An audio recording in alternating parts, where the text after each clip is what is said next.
Hey gang, this is Michael. Nightwatchman News is back after taking a couple of weeks off in July to visit my family and just hang out with my friends and my family. Uh, we are back, and of course the news didn't take a day off while we were gone. I'm going to cover some of the stuff that happened during July. Big stories coming out now are the Sikh temple shooting, and of course we are still dealing with the aftermath of the Batman movie massacre. So we're going to take a look at some of the implications of that.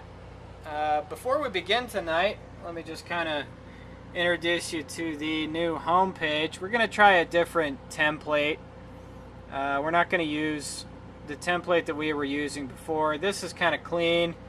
It's also kind of a little boring. I don't know. I need to throw in some pictures in there. I used to have a really cool picture of HAL 9000's eye, like this big glowing red eye there. I wish I could get that to work. It doesn't look good using this template.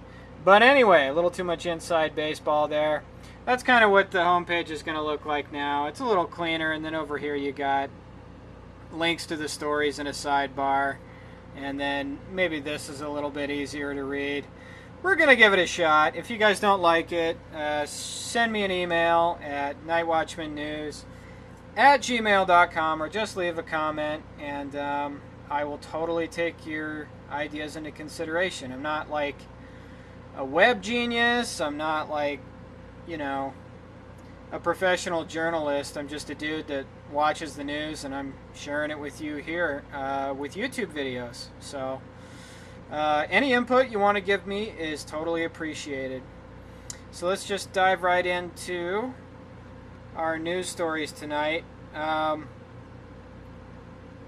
problem with this first news story is it comes from the Financial Times, and it is a pay site, so it keeps taking you over to the main page. So hopefully you guys can go ahead and take a look at that story. I linked to it from Drudge Report, so if it's still up at Drudge Report as of today, which is August the 6th, 2012, at 6 o'clock p.m. here, Mountain Standard Time in Salt Lake City. Check out Drudge Report and see if it still links to it. It has a permalink there, so it won't take you to the stupid homepage, because I guarantee you that Drudge has a subscription, but I don't. And I don't know if you do, but my guess is that you don't. Anyway, the gist of the article is basically Hillary Clinton wants to start a big push into the African theater, and the main reason for Hillary Clinton and for the State Department and Barack Obama to want to get into Africa, it's all about oil, which we're now finding out that Uganda has huge oil reserves, and it's all about something called rare earth minerals. So these are minerals that go into making almost all consumer electronics out there. So your cell phone, your smartphone, anything that you plug in pretty much these days is going to have rare earth minerals, and China has a huge market on them because they've been trading peaceably with the Africans for a long time now, and the U.S. isn't going to put up with it anymore. That's why they launched the Coney 2012 campaign, which is a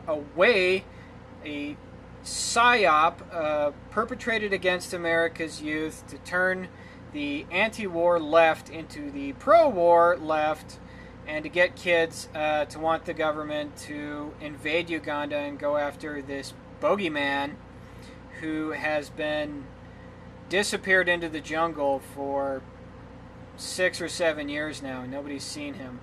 When videos of Coney 2012, which are produced by this front organization of the CIA and the State Department called Invisible Children, when videos of this that are created by this group are presented to Ugandans, they riot in the streets because they don't want the U.S. coming to their country to blow it up.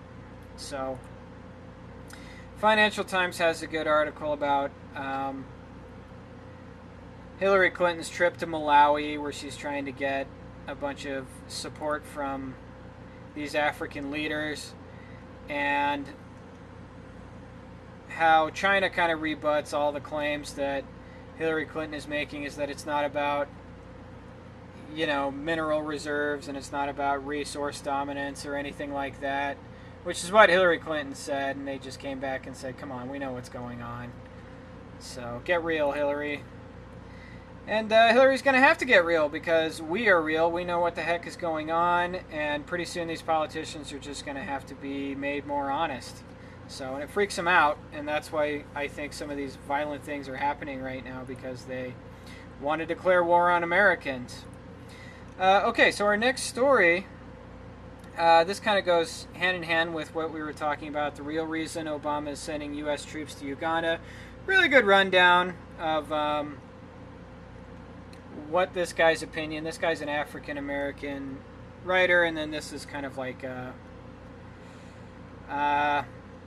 website that's got kind of our point of view here at Nightwatchman News, coming from the viewpoint of African Americans and the African diaspora, so kind of black people around the world. Really comprehensive article. It's going to give you the truth about Kony 2012, about why the U.S. wants to institute its dominance in Africa using the AFRICOM model to move into the countries and basically steal all their resources, not give anything back to the people, and enslave them. So colonialism is alive and well. The United States government, under the auspices of the State Department and Hillary Clinton, are making it happen. So make yourself aware of that, and fight back. Start telling your friends and neighbors about what's really going on. If somebody starts talking to you about Kony 2012, you know, talk to them about what a phony psyop Kony 2012 is. Talk about the creator of Kony 2012 running around naked in the streets of San Diego, totally high on drugs, after nobody believed him. Because there are smart young people out there that won't be sold wars and are sick of these psyops perpetrated by the U.S. government, and they're savvy. So you could be one of those guys. So let your brothers and sisters know about it. Okay, we're going to get into some Syria news now. It looks like the Muslim Brotherhood is establishing its militia inside Syria. I've heard Muslim Brotherhood referred to as Al-Qaeda Light. They're kind of like how Hamas is kind of like the legit political front for Hezbollah.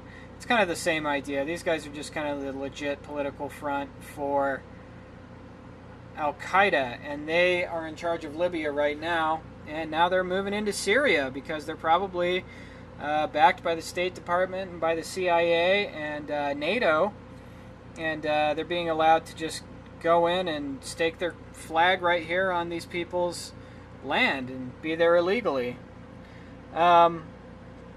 Calling itself the armed men of the Muslim Brotherhood, the militia has a presence in Damascus as well as opposition hotspots like Homs and Idlib. One of their organizers, who called himself Abu Hamza, said that he started the movement along with a member of the Syrian National Council, the opposition alliance. We saw there were civilians with weapons inside, so we decided to cooperate with them and put them under one umbrella. Oh, how convenient. So yeah, basically they're not organizing people here. Okay, it's not like they're taking Syrians out of their homes and saying, like, hey, you want to fight the revolution, brother? Let's go do it. No, it doesn't work that way. These Syrians are being totally victimized by these Western-backed groups that are called by the phony name of the Free Syrian Alliance, and that's just not what's happening here, okay? What's really happening is that the Muslim Brotherhood and Al-Qaeda are moving into Syria, being used by the CIA and the State Department to help take over another country. And what's the goal? Why, it's the path to Persia. Clear the way for the American state to move into Iran and take over Iran and just kind of turn the Middle East into a smoking crater, probably get World War III kicked off so that the bankers can make more money off of selling huge amounts of munitions and bankrupting foreign economies, and the march to war just continues. It really makes me sick. What else will make you sick is this report from the London Guardian that says Al-Qaeda turns tide for rebels in the battle for eastern Syria. Oh, go Al-Qaeda! In his latest exclusive dispatch from Deir el-Zor province, Gaith Abdul Ahmed, the brave foreign correspondent for the Guardian, we love him. He meets fighters who have left the Free Syrian Army for the discipline and ideology of global jihad. Yeah, they didn't leave the Free Syrian Army. They are full-on members of Al-Qaeda, always have been, and they're here. As they stood outside the Commandeer government building in the town of Mohassan, it was hard to distinguish Abu Qadir's men from other brigades in the Syrian civil war in their combat fatigues, t-shirts, and beards. These are not average members of the Free Syrian Army. Abu Qadir and his men fight for Al-Qaeda. They call themselves the Gharabas, or Strangers, after a famous jihadi poem celebrating Osama bin Laden's time with his followers in the Afghan mountains, and they are one of a number of jihadi organizations establishing a foothold in the east of the country now that the conflict in Syria has stretched well into its second bloody year. Oh wow, that's great. I'm so glad that these heroes, these Al-Qaeda guys, are here murdering all these innocent women and children in Syria. I'm going to give up my freedom right away because I'm afraid of Al-Qaeda. Oh, wait a minute. But they're our friends because they're helping us overthrow Assad in Syria, right? So they're our friends. So can we get rid of the TSA now? No? Okay. See, this is the new America. They just rub it in your face, okay? You get these news reports about Al-Qaeda working with Western governments to overthrow Syria, and they're just like, hey, it's cool. These guys are our friends now, you know? I mean, I'm just going to get patriotic about this whole thing and believe every word that I say. I'm afraid of Al-Qaeda, who are also our friends here in Syria. Yeah. Fighting for America, Al-Qaeda's winning the day. So give your wife and your children over to the TSA. What do you guys think of that? That's a pretty good song, huh? I should write more words to it, though. Folks, I have way too much time on my hands, and I am just disgusted by what happens in the news, and I gotta decompress, okay? I gotta add a little gallows humor in here. Even though this is a really serious situation, Al-Qaeda is the enemy, and they have always been the enemy of America and of freedom and of sovereignty, but they have always worked hand in glove with the United States government and with the global technocratic, banker, fascist funded forces that are trying to overthrow our sovereignty and turn our country, our fair country, into a slave state. A failed state full of dead-eyed slaves that are given RFID chips, thrown into these massive megalopolises where they are constantly spied upon, and the Bill of Rights is just ripped to shreds. So I gotta decompress, you know, I gotta chill out every once in a while, just like you guys do, or else I'm just gonna punch out entirely, because this stuff is way too real. Way too real. Okay. Also, for the Syria segment, you can check out German intelligence reports about Al-Qaeda being all over Syria. And the London Guardian says that's awesome. That's great. Oh, also, while you are at the Asia Times checking out this article, don't forget to click on career opportunities for the CIA. So, learn about how the CIA is destroying Syria's freedom and killing everybody in their whole country. And then, yeah, if you want to be a part of that, go ahead and click on here, fill out an application, and we'll get you started. You know, everybody's going to get a job killing a bunch of innocent civilians, because that's going to be the only economy left after these jerks are done destroying everything. So, Asia Times, check it out. Also, if you want to get some big picture information about Syria, you can always go to InfoWars for some great information. Particularly good article by Salman Mohammadi. Enemies in name only: Washington, Al-Qaeda, and Jupiter's lightning bolt. So it kind of talks about how Al-Qaeda and Washington have always worked together. You know, back in the 70s, these guys were called the Mujahideen, and they helped us fight the Soviet Union in Afghanistan. They were our buddies, and then they morphed into something that we didn't like, and then, oh, well, they became kind of a convenient enemy, and now we're back to being friends with them again because they're helping us fight Syria. So if that doesn't make a whole lot of sense to you, check out this article, read this thing, and get yourself educated. You'll be glad you did. Also, another great big picture article. Suzanne Posel always does some good work over at Occupy Corporatism's website. Al-Qaeda directs Free Syrian Army in controlled demolition of Syria. So it's confirmed, man. I mean, Free Syria, they're Al-Qaeda. It's legit now. I mean, all these intelligence reports, I'd heard the rumors for weeks, and I had always kind of like backed off, but these guys are totally Al-Qaeda. I mean, and we're just supposed to like it. We're just supposed to hand over our freedoms and throw our guns in an incinerator and just let the government kill all these people in foreign countries with these illegal, horrible wars. Aren't you sick of it? Aren't you tired of it? I want you to get mad. That's what this whole organization is about. That's what Nightwatchman News is all about. I'm not going to tell you to write your congressman or whatever like Howard Beale says in the movie Network. I wouldn't even know what to tell you to tell your congressman. I want you to get mad. I want you to take a look at this stuff and see how all of these atrocities are just rubbed in your face like you're stupid, like you're just cattle that can't do anything about it. And I want you to get mad. I want you to tell your friends about it. You know, tell your coworkers about all this stuff. I know it's kind of taboo to talk about religion and politics, but hey, those are the only things really worth talking about, right? I mean, this stuff is serious. We have to defend our world. So let's all work together and do it. What do you say? All right, so now that we've talked about Syria, I'm all warmed up. That always manages to get me good and angry talking about Syria.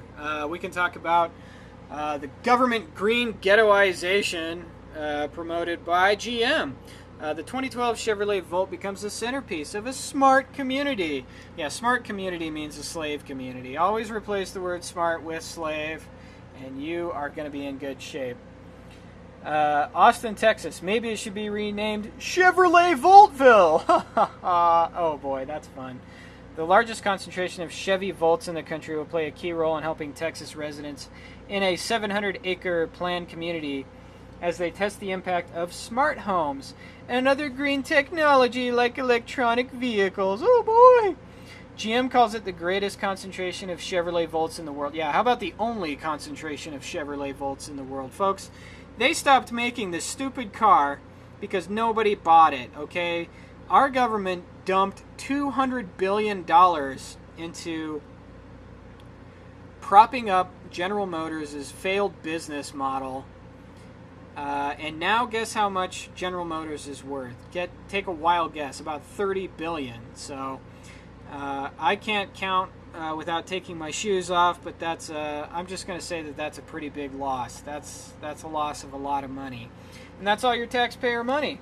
So you know, they're just going to try to force people into these little government ghettos where you're watched all the time. There's smart meters that tell the government exactly how much energy you're using, and if you're using too much, sorry, that's it. We're going to shut all your power off. Well, Chevrolet, we're gathering information from families' vehicles throughout this community to find out the direct impact the Volt has on the grid and how to get drivers the lowest possible charging rates, says this guy. Pecan Street is funded by a $10.4 million grant from the Energy Department. Yay! And more than $14 million in matching funds from project partners. Although Pecan Street oversees the consortia, it also includes researchers from the University of Texas. Besides the Volt, residents will use smart appliances. Oh, you mean like the smart appliances David Petraeus was talking about a few months ago? The ones that have chips that spy on you? The ones that where your toaster has a camera built in it that can watch you in the kitchen? Is that the kind of smart appliances we're talking about? Besides the Volt, residents will use smart appliances in conjunction with home management systems and smart electric meters. energy storage that optimizes the use of solar power, clean energy distribution, and green building construction. So yeah, live in the tiny, flimsily made buildings that are the green building construction. Drive around in the vehicle that spies on you and sends all of your information to the government. And live in your house that spies on you, where there's cameras everywhere, where the government can just watch you. Oh, but it's for the environment. These people are really helping the environment. I forgot. Okay, you can go ahead and watch me take a shower now, because I'm helping the environment by doing that. I'm a good slave. I'm a good crime-stop citizen. Alright, here's another great article from this place called ProPublica. This is the first time I ever went to this website, but it's pretty interesting. They're not as hardcore as something like Nightwatchman News, but they have some interesting articles. So Obama has this app that you can get where you can locate other registered Democrats in your area. And these guys did not opt into this, okay? They just filled out their form to register as a Democrat, and boom, you're automatically on the grid. They just put you on there. So, one lady said, "I do think it's something useful for them, but it's also creepy." Yeah, a longtime Brooklyn resident, when she was shown the app, "My neighbors across the street can know that I'm a Democrat. I'm not sure I like that." Unplug, lady. Stop being a Democrat. Stop being a slave. This is what Barack Obama does to his voting base, okay? This is what he does to people that are actually voting for him. He said, "Well, you guys are all on my grid now, and look at you. You're all just a bunch of little blue flags sitting there. I'm going to come send my operatives to make sure you're doing all the right thing, and yeah, I have an app that can locate anybody in there." See, and they don't care. And the Democratic Party, they're like, "Well, you pretty much give up your privacy anytime you register to be a Democrat. I mean, this is not new. This is just a standard operating procedure." Yeah, just because it's not new, where you have no privacy because you register as a political party, that doesn't mean it's right. And guess what? This is new. Spotting your neighbors here using an app on your smartphone, that's new. That's something that a lot of people might not like. So if there's any other Democrats out there, maybe I'll go ahead and download this app and then come pay you a visit and show it to you and be like, "Hey, check this out. This is what your president is doing right now. I just found out that you're a registered Democrat, and it gave me your home address. How about that? What do you think of that? You don't have any privacy anymore." Stop being a Democrat, okay? Stop being a Republican. Unplug from the false paradigm. Unplug from the false narrative of red and blue. And look at the big picture. I'm not saying you have to, become like what I am. You don't have to become a libertarian or an anarcho-capitalist or whatever, but just see through the bullcrap lies that comes with the two-party system. Here's some good crime stop citizens here in San Francisco. Homeless man found with weapons cache and a list of names in the San Francisco Golden Gate Park. So, okay, this homeless guy who has a car, which I guess would qualify as a home, but they never mentioned that. San Francisco police displayed an array of weapons and ammunition Wednesday that were found in a homeless man's car last month in Golden Gate Park.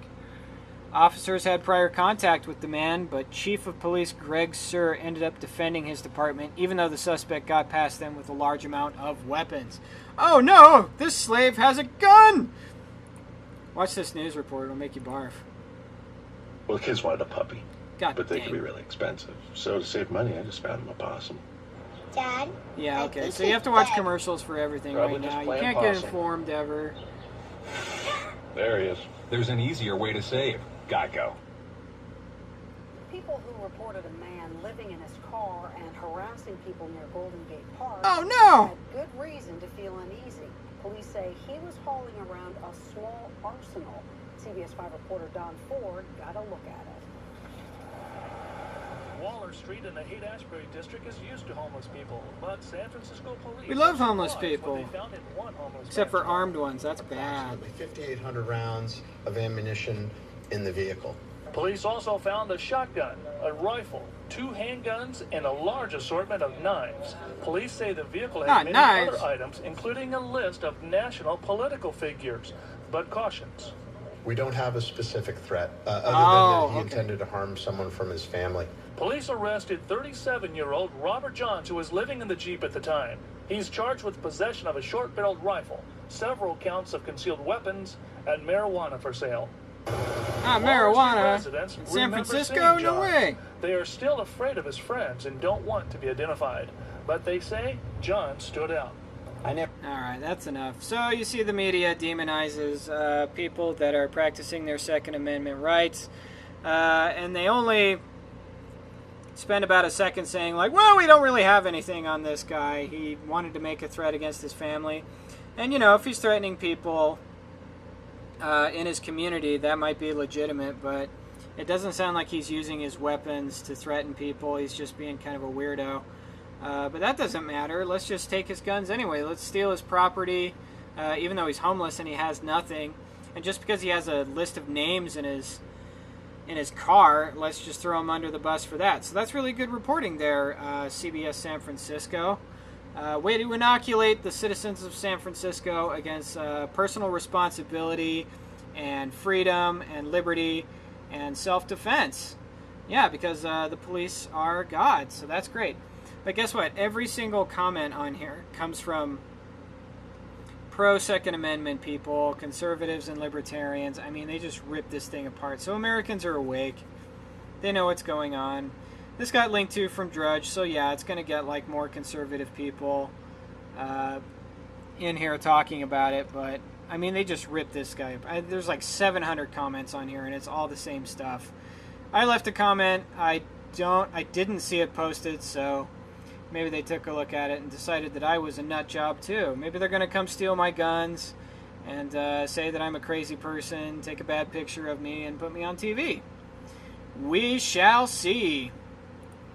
So, way to go, CBS San Francisco. That's another slam dunk reporting, mainstream media. Okay, Harvard study finds that fluoride lowers IQ. It's just Harvard, don't worry about it.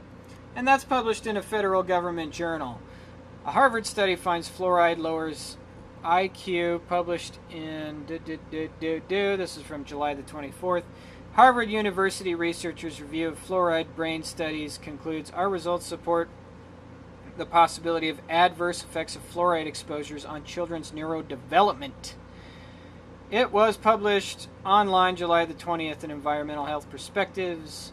Blah, blah, blah. The children in high fluoride areas had significantly lower IQ than those who lived in low fluoride areas. So guess what? This stuff's in your drinking water. If you drink a lot of water, well, it's going to eat holes in your brain because of the fluoride. If you look on the back of a tube of toothpaste, it says, don't eat this whole tube of toothpaste or you'll be poisoned. You should go to the hospital immediately. But hey, let's put fluoride in the water and, drink as much water as you want. And it won't eat holes in your brain. Somehow that's exempt. But it takes a Harvard study for us to realize that fluoride is bad for us and has bad neurotoxic effects. Now, it also links to this document that comes out of the EPA that lists all of these neurotoxins. Let's zoom in here so we can actually read the darn thing. And we're zooming. And we're zooming. Okay, we've zoomed far more than we need to.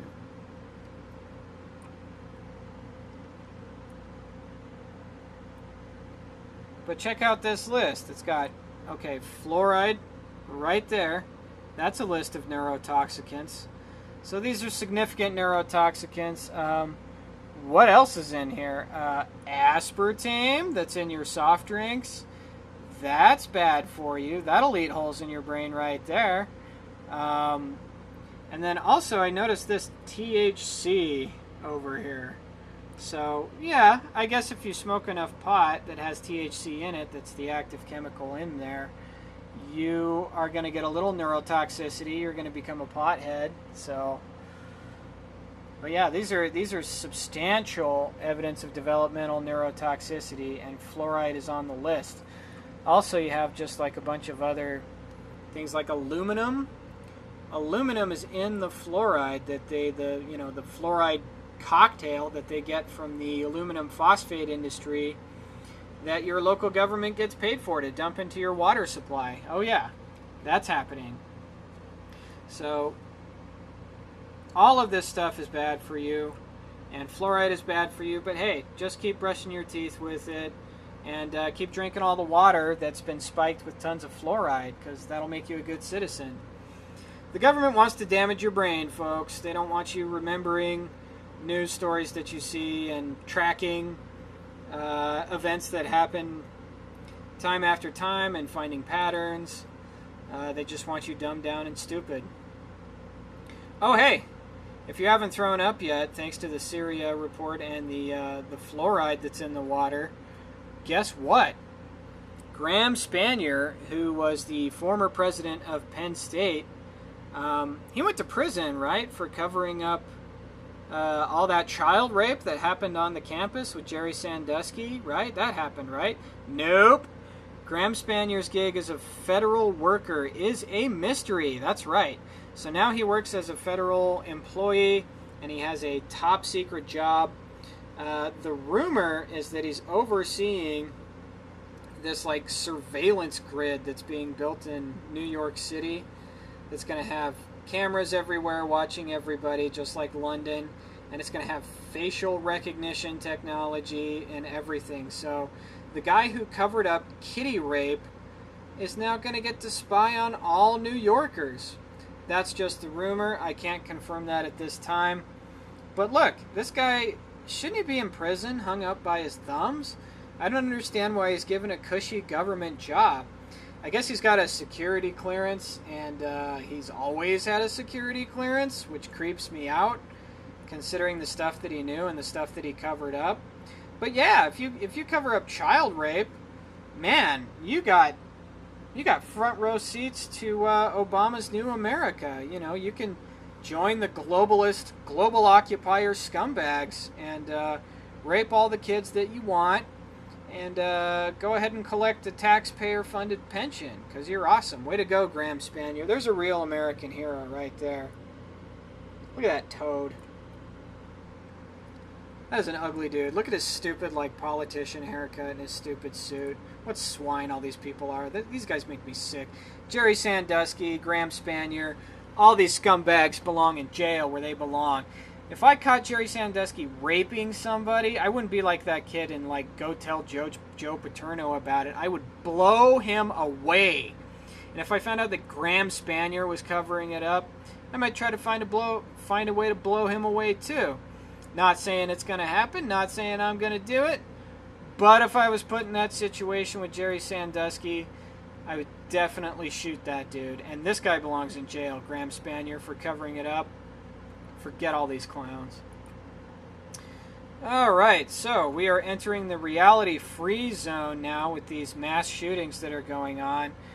First we have James Holmes, the Ronald McDonald killer in Aurora, Colorado.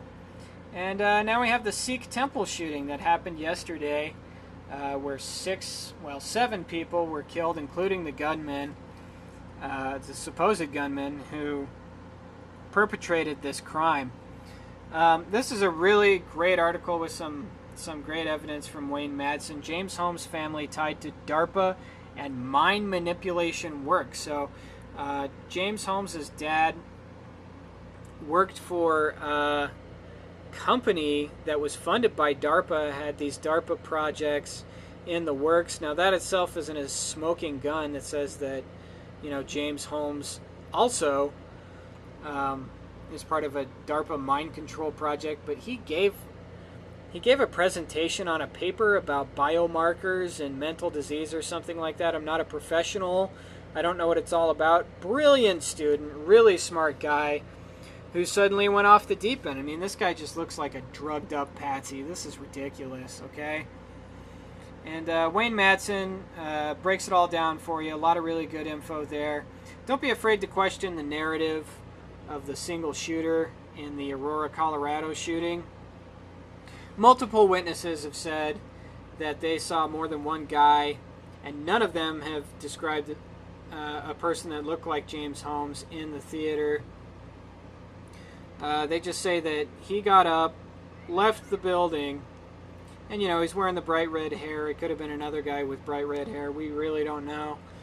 And that somebody else came in, had the door opened for them by another party, and then somebody in riot gear came in and blew them all away. So I don't understand how somebody wears a bunch of riot gear, comes in, shoots a bunch of unarmed people, but then totally able to have a standoff with the cops if they want to. They just go in their car and sit there and wait to get arrested to tell the cops everything. Make any sense to you? I didn't think so. And the Sikh temple, right now they're saying it's this guy named, Wade Michael Page. Yeah, a 40-year-old Army veteran, isn't that interesting, who has, I guess, racist tattoos and stuff. This is the official narrative. But according to one individual, according to this guy who was present during the shooting, there were 4 armed men, all dressed in black, perpetrating this horrible crime. So, I mean, what is the purpose of all of these shootings? We may not even be ready to say that yet. I mean, if they roll out TSA in worship services and out in the public generally, then yeah, we'll know that this is a total government psyop and that we are being fed false flag attacks to get us to give up our Second Amendment rights. So right now there's 5, not 1, not 2, not 3, not 4, but 5 pieces of legislation out there to limit the Second Amendment. And this stuff could be used as the public relations campaign to push that agenda. So you need to be aware of that whenever you read the official narrative of these mass shootings. Try to look through the disinfo and decide for yourself what's really going on.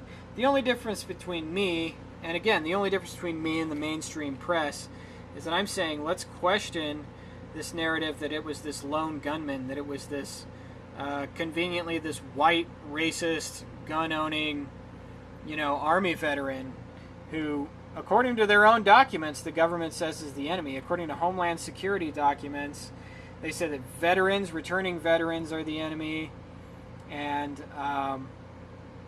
white people are the enemy, kind of like conservatives are the enemy, gun owners are the enemy. So this guy fits the bill. I mean, they're just trying to get us afraid of everything so that we'll hand our guns over and we'll let the government have its way with us. So, but we're not going to put up with it. Okay, well, that's the last news story that we've got. Go ahead and stay tuned to Nightwatchman News. I'm going to put up another post next week, and we're going to keep you guys informed. Things are really accelerating right now. All of these mass shootings and stuff that could be false flag events, that stuff really scares me because it signals that the United States government is through playing games and that they're declaring war on American citizens. So, confession time, I don't have a concealed carry license or a handgun, and I'm definitely going to go out and get those things, and I'm going to grab a gun while the getting's good. I mean, I don't have a lot of money, but I'm going to get a cheap used gun because this stuff really freaks me out. And, if you want to prepare, if we're going to be backed up against a wall, by the time you get up against the wall, it's just too late. If you arm yourself with bullets and with guns and with food, and you store all of the things you need in case of a disaster or a violent government takeover, you're going to be okay. But stick with me and stay educated because that's the most important thing. An educated population cannot be transformed into slaves by the state. And the global mega-fascist one-world government dictatorship that has occupied our government and is trying to take over our sovereignty right now must be stopped. The only way to do that is to get informed and tell your friends all about it. Stick with me. I'm going to keep you informed every step of the way. Again, my name is Michael Gillum, email me at nightwatchmannews@gmail.com and check out nightwatchmannews.com for real news in an unreal world. Okay, we're going to sign off. Have a great night.